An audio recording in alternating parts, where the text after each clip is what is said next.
Hey, good afternoon, Centre for Effective Living Community. It's Valerie Ling here, clinical psychologist, director, founder, Centre for Effective Living.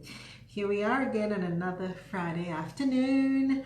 I'm about to head off, and today I've got a segment for you. It's under the Psych Hacks segment, which is just life tips and general practical tips that come from psychology.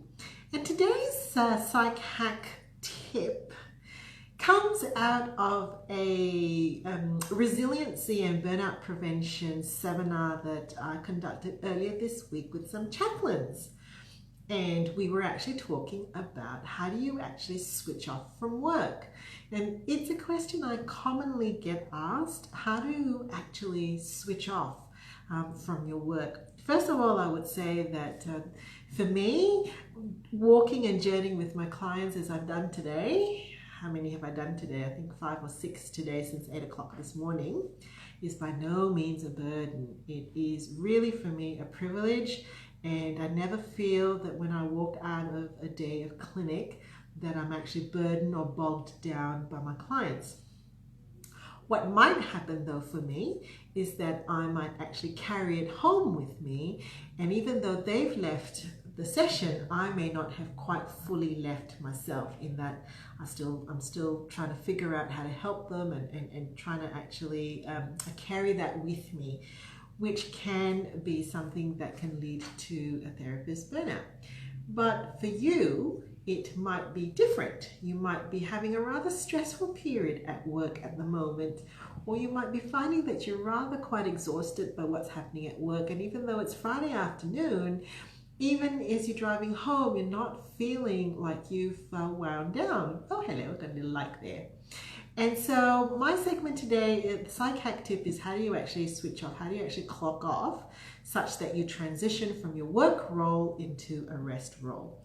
Well, at the chaplaincy seminar that I was at this week, we talked about a couple of things. Number one, we talked about a symbolic switch off. What is a symbolic switch off? A symbolic switch off could be something that you actually do at the end of your work day that symbolizes that the work is finished, that you are done. It could be a simple thing of arranging your desk, putting your things back into the filing cabinet and locking the filing cabinet. It could be something that you do when you are actually heading out the door of your workplace. Perhaps you might turn a sign that says done for the day. Perhaps it's in the routine, a very mindful routine. I do that because I forget.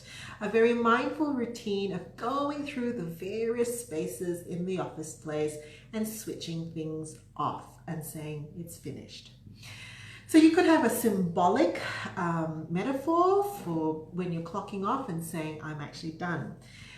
Number 2 is to actually have different gear that you put on when you're at work and you put on when you're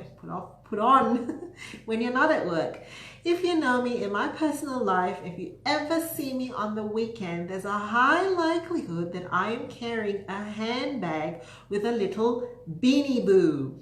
Okay, I have this. I actually have a work handbag, and I have a social personal life handbag.